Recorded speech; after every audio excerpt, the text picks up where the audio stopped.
Hello guys, मैं हूं एनिम play explain और आज हम स्कैमिंग सिस्टम का पार्ट 3 एक्सप्लेन करने वाले। अगर आपने पार्ट 1 और पार्ट 2 नहीं देखा तो पहले जाके वो देखो। चलो इसको स्टार्ट करते हैं।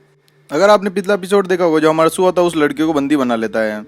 एपिसोड की शुरुआत में हम देखते हैं वो लड़की चिल्लाती है, ओए अनजान आदमी मुझे क्यों बंदी बना लिया। तभी हमारा जो सु होता है वो काफ़ी ज़्यादा जोर जोर से हंस रहा होता है। तभी वो लड़की बोलती है, तुम मेरे साथ अब क्या करने वाले हो, जो भी तुम कर रहे हो तुम रुक जाओ। तभी हमारा सु बोलता है, तुम कितना भी जोर जोर से चिल्ला लो पर यहाँ पे तुम्हारी कोई हेल्प करने के लिए नहीं आने वाला है।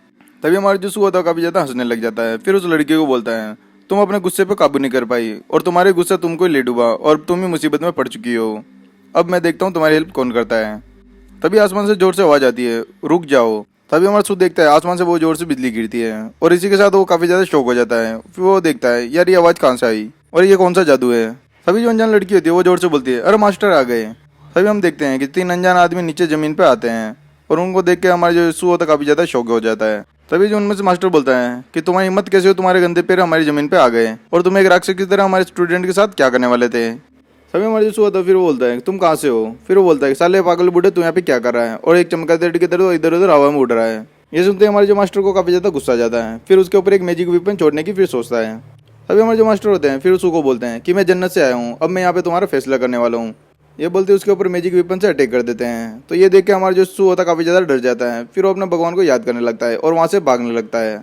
अगर आपने पिछला एपिसोड देखा होगा तो सु के पास जो पॉइंट था उससे यूज़ कर लेता है, तो उसके पास जो थोड़ी बहुत पावर बची हुई थी तो उसका यूज़ करके वो काफ़ी ज़्यादा स्पीड से भागने लग जाता है।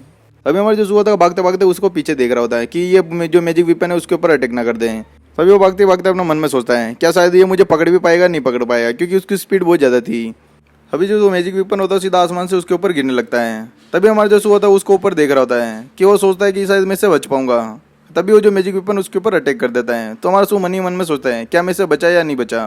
तभी हम देखते हैं कि जो वो मैजिक वेपन होता है काफ़ी जोर से एक्सप्लोड होता है, तो उससे जो हमारा सु होता है काफ़ी ज़्यादा घायल हो जाता है। तभी हमारे जो मास्टर के पीछे जो बंदा खड़ा होता है फिर वो बोलता है, यार ये कैसे पॉसिबल है कि यहाँ से इस वेपन से तो आज तो कोई नहीं बच पाया, पर ये तो भी बच के यहाँ पे निकल गया। जो एक्सप्लोड होता है उसकी वजह से जो सु को काफ़ी हल्की फुल्की चोट आई होती है, तो भी सु वहाँ पे बच जाता है। तो ये देखे जो मास्टर का जो शिष्य होता है जो उसके साथ खड़ा होता है फिर वो काफ़ी ज़्यादा शौक हो जाता है, यार ये कैसे पॉसिबल है। अभी जो मास्टर के जो पीछे खड़े होते हैं फिर वो बोलते हैं, यार अभी तो इसका सिर्फ लेवल 10 ही है और ये कैसे पॉसिबल है कि इतना फास्ट भाग रहा है और ये बच भी गया है। ये देख के हमारे जो मास्टर होते हैं वो भी काफ़ी ज़्यादा शौक हो जाते हैं। फिर वो बोलते हैं कि मुझे लगता है कि इसके साथ ही बहुत बड़ा राज छुपा होगा। अभी हमारे जो मास्टर होते हैं फिर वो बोलते हैं, मुझे लगता है कि जो इसके पास जो पावर है वो कि वही अर्थ नेशन वालों के पास भी पावर है, तो शायद मुझे लगता है कि ये भी उन्हीं से बिलोंग करता होगा। फिर वो बोलते हैं, मुझे लगता है कि इस बंदे को यहाँ पे जासूस बना के यहाँ पे भेजा होगा, जो कि अर्थ नेशन वाले हो सकते हैं। अभी जो सामने जो लड़की खड़ी होती है वो बोलती है कि मास्टर रुको, मुझे पता है इसके बारे में, ये अपने मन ही मन में कुछ बोल रहा था तो वो मुझे याद है अभी भी।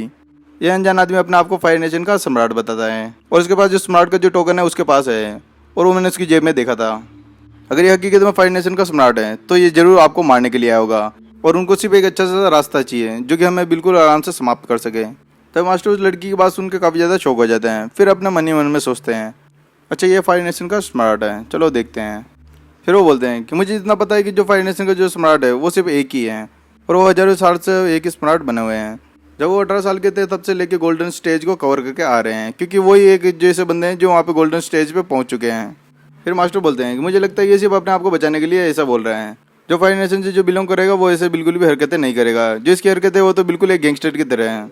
अभी हमारे जो मास्टर होते हैं फिर उस लड़की को बोलते हैं कि जावरो तुम कभी बाहर नहीं आई तो तुम्हें हमेशा ये याद रखना पड़ेगा कि बाहर आते समय तुम्हें किन किन सावधानियों का ध्यान रखना पड़ेगा, और अभी तुम्हें कोई भी एक्सपीरियंस नहीं है और तुम्हें बहुत सारी बातें अपने भविष्य में तुम्हें सहन करनी पड़ेगी जो तुम्हारे साथ बीतने वाली है। तभी हमारी जो जावरो होती है फिर वो बोलती है कि ये आदमी भी बिल्कुल मेरे साथ कुछ ना कुछ करने के लिए आया था और मैं भी ये देख के उसको समझ गई थी।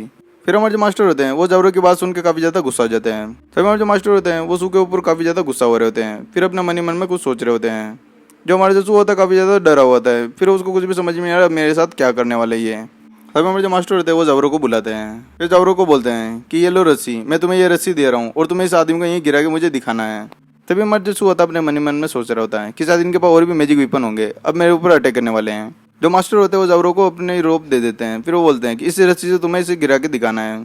तभी हमारी जो जावरो होती है काफ़ी ज़्यादा सोच में पड़ी होती है। फिर वो सोचती है अगर मैं इसे अभी हरा दूंगी तो फिर मेरे को कभी कोई चिढ़ाएगा नहीं और मेरी थोड़ी बहुत इज्जत भी बन जाएगी। जो हमारी जावरो होती है वो फिर उसके ऊपर अटैक करने के लिए जा रही होती है। फिर वो सु को बोलती है, ओए अनजान आदमी अब तुम मेरे को अपने हवाले कर दे, नहीं तो तुझे बहुत ज़्यादा भुगतना पड़ेगा। जो तेरे पास अनजान जो वेपन है वो अगर तू मुझे दे देगा तो मैं तुझे कुछ भी नहीं करूँगी और मुझे तुझे आराम से बंदी बना के यहाँ से लेके चली जाऊँगी। तभी हमारा जो शू होता है फिर वो बोलते हैं क्या तुम मेरे से मजाक करी हो क्या। फिर वो बोलता है क्या तुम मुझे अनजान आदमी बुला रहे हो, पर मैं तो यहाँ पे अपनी मौत को ढूंढ रहा था। फिर वो बोलता है क्या तुम्हें पता भी है मैं फायर नेशन का सम्राट हूँ। फिर वो बोलता है क्या तुम्हें पता भी है कि तुम क्या करने जा रही हो, कि तुम जो इस रस्सी से क्या तुम मुझे बंदी बना पाओगी, मुझे तो नहीं लगता कि तुम इससे कुछ कर पाओगी। तभी हमारी जो ज़रूर होती है वो शू की बात सुन के काफ़ी ज़्यादा गुस्सा हो जाती है। फिर वो बोलती है कि तुम जरा मेरे पास तो आओ, मैं तुम्हें दिखाती हूँ मैं क्या क्या कर सकती हूँ। फिर वो बोलती है क्या तुम अपनी मौत को ढूंढ रहे थे ना, अब मैं तुम्हें दिखाती हूँ तुम्हारी मौत कैसे होती है। तभी जो जबरो होती है उसके ऊपर अटैक करने लग जाती है। तभी हमारे जो शू होता है उसके सिस्टम में से एक आवाज़ आती है कि जो आप एक्टिंग जो कर रहे थे उसमें आप फेल हो गए, तो अभी आपको जो भी अब नया टोकन नहीं मिलने वाला है। तभी हमारे जो शू होता है अपने मन में सोच रहा होता है कि यार साला अभी होना था क्या मेरे साथ। तभी जो हमारे जो पीछे से मास्टर होते हैं वो जबरो को बोल रहे होते हैं कि तुम उसे पूरी तरह ब्लॉक करो, तुम उसे चारों तरफ से उसको कैसे कैसे कवर करो जिससे कि तुम उसे पकड़ पाओगी।